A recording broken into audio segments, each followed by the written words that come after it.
اهلا بيكم يا كرويين، معاكم بافلي جرجس في اشغال كرويه، والنهارده هنتكلم على اجمد 5 ماتشات اتلعبوا في تاريخ مواجهات الاهلي والزمالك على مر التاريخ كله. قبل ما نبدا بس عايز اقول لك ان كل الماتشات اللي اتلعبت بين الاهلي والزمالك هم 245 ماتش، سواء ماتشات وديه او ماتشات رسميه في كل البطولات. الاهلي كسب 106 منهم والزمالك 59 واتعادلوا في 80 ماتش. اول ماتش في التاريخ جمع الاهلي والزمالك كان في فبراير 1917، والماتش دوت خلص بفوز الاهلي بنتيجه 1-0 على الزمالك. لكن حابب اقول لك ان ده مش اول ماتش رسمي. اول ماتش رسمي جمع الاهلي والزمالك كان بعديها ب 31 سنه، كان تحديدا في ديسمبر 1948.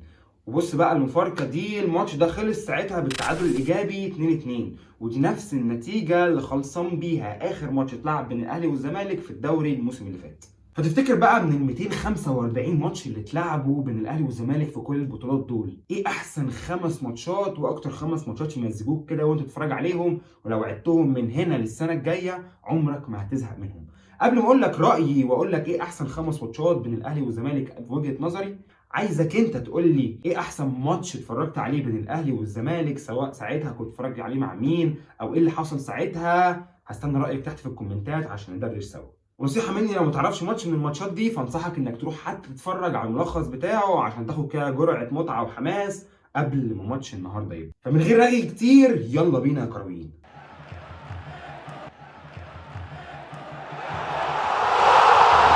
5 ماتش معانا، وماتش الاهلي والزمالك سبتمبر 2013 في دوري ابطال افريقيا المجموعه الاولى. ساعتها الماتش لسه بنقول بسم الله الرحمن الرحيم في اول دقيقتين، لقينا شيكابالا بيأسست لعمر جابر، وعمر جابر بيجيب اول جون. قلنا يا نهار اسود، الماتش ده احنا هنتنفخ فيه يا رجاله. خلف الاطراف، خلف سيد معوض، وادي انطلاقه حلوه وانفراد واول اهداف في اللقاء. نص القهوه قعدت تسب وتلعن، وكان ايه دمار. مفيش بعديها بدقيقتين 3 لقينا وليد سليمان بيتعادل، بعديها احمد عبد الظاهر بيجيب الثاني في الثالث في الرابع. يا نهار اسود، اخبرهم انها مجرد مباراه يا رجاله، مش مستاهله كل ده. يعني 4 تجوان عشان جابوا فيكوا جون؟ اهدوا كده، اهدوا وصلوا على النبي، نهدى شويه ونركز كده. مفيش بقى. لحد الدقيقه 80 يروح الزمالك جايب الثاني عشان الماتش يخلص 4-2، ويبقى من احسن الماتشات اللي انا اتفرجت عليها للاهلي والزمالك. والريمونتادا اللي عرف يعملها الاهلي بعد ما كان خسران 1 ويرجع بالاربعه، والزمالك يجيب الجون الثاني في اخر 10 دقائق. نزود بقى جرعه متعه شويه عشان نطلع بالريتم. الماتش الاهلي والزمالك نوفمبر 2021 في الدوري المصري. اوبا، يا نهار ابيض الهدف! الله الله الله الله الله. الاول يجي من ديانج، بعد كده معلول يجيب تاني جون من ضربه جزاء، عشان نيجي بقى ونقف شويه عند الجون الثالث. يا ساتر يا ساتر، يا نهار ابيض. واللي مش فاكر فالجون جه عن طريق اسيست من السوليه، ولا اروع، يعتبر من احسن الاسيستات اللي اتعملت في تاريخ الدوري المصري كلها، ان ما كانش احسنهم كلهم. ولقطه عمرنا ما هننساها للسوليه، الرابونه اللي عملها لمحمد شريف وجاب منها الجون الثالث، وكانت مدعكه وحفله وبنفس السيناريو اللي جايين لقدام اللي خلص بيه ماتش 6-1، عشان مفيش بعديها بحبه الزمالك يجيب جون الاول وتبقى النتيجه 3-1. يسكت الاهلي على كده والماتش يهدى ويمشي عادي والطبيعي بالريتم الطبيعي بتاعه؟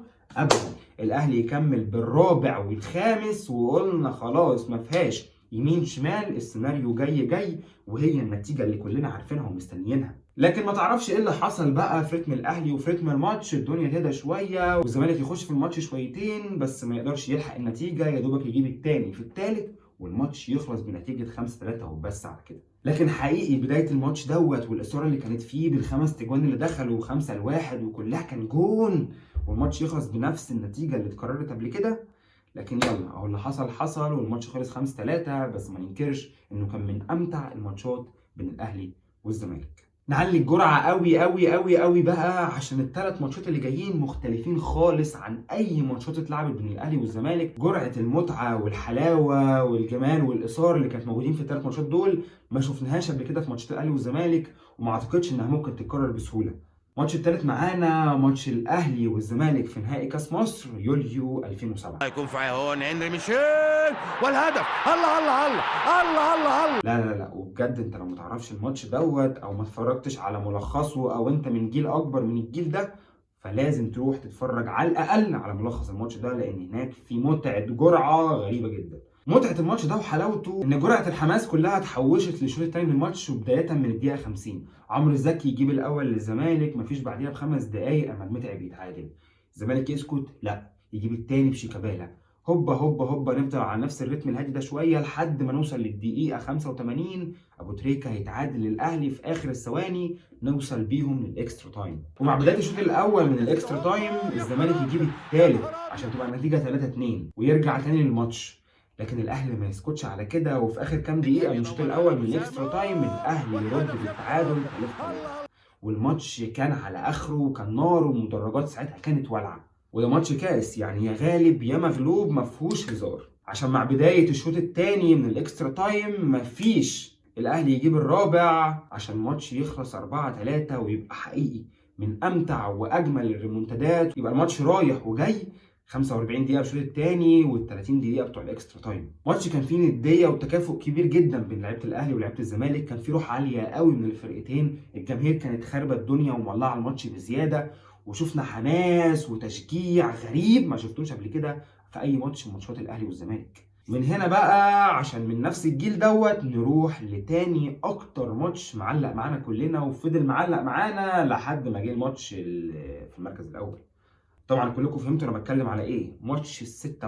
والسلام عليكم ورحمه الله وبركاته. الهدف الاول السلام عليكم ورحمة الله وبركاته. والهدف الأول للنادي الأهلي في الدقيقة 4 من حقيقي من امتع اللحظات. ويا بخت يا بخت يا بخت اللي اتفرج على الماتش ده مباشر او اتفرج عليه من الاستاد. الواحد بس مجرد ما يتفرج على ملخص الماتش ده بيحس بسعاده كده مش طبيعيه. اي استوديو تحليلي قبل ماتش الاهلي والزمالك لازم لازم لازم هتشوفهم بيتكلموا عن ماتش 6-1 ده، وياما اتعمل لقاءات صحفيه ولعيبه الاهلي والزمالك يتكلموا عن الماتش دوت، وكميه قصص وروايات، وده يطلع يتكلم وده يطلع يقول، ولسه عايشين على حكاوي الماتش ده ما خلصناش. عمرنا ما هننسى لما لعيبه الاهلي طلعت واتكلمت وقالت ان مانويل جوزيه عنفهم بين الشوطين وقال لهم ان الماتش كان ينفع يخلص في الشوط الاول، وان اللعيبه كانت مستهتره وضيعت اجوان كتير. فده يوريك قد ايه كان في جديه وحماس ونديه في الماتش عاليه قوي. الماتش ده طلع فيه كميه كوميكس وكميه حاجات عدت على الجيل اللي قبلينا ومكمله معانا في الجيل ده وهتفضل مكمله العمر كله.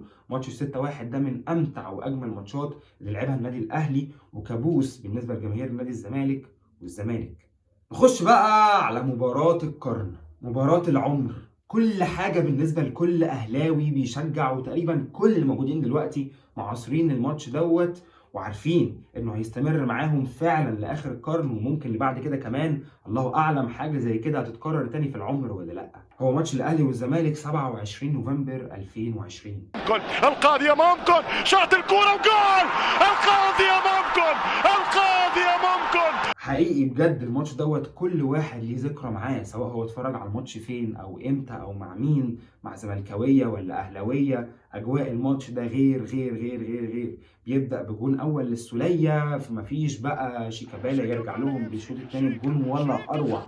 كلنا مذهولين من جون شيكابالا اللي دخل في المقص بتاع الشناوي. قفشه بعد دقيقه 85 يهدي النادي الاهلي اجمل بطوله دوري ابطال افريقيا، بطوله كان كله عارف انها مصيريه جدا ومختلفه لانها بتتلعب بين الاهلي والزمالك. وفعلا الماتش ده هو اكتر ماتشات مشاهده في تاريخ الوطن العربي كله. ماتش زي ده هيفضل معلم معانا سنين وسنين، وهنحكيه لعيال عيالنا كمان. بكده عزيزي الكروي كنت قلت لك من وجهه نظري على احسن 5 ماتشات اتلعبوا بين الاهلي والزمالك. هستنى تحت رايك في الكومنتات، ولو عجبتك الحلقه ما تنساش اللايك والسبسكرايب، واشوفكم الحلقه الجايه. سلام.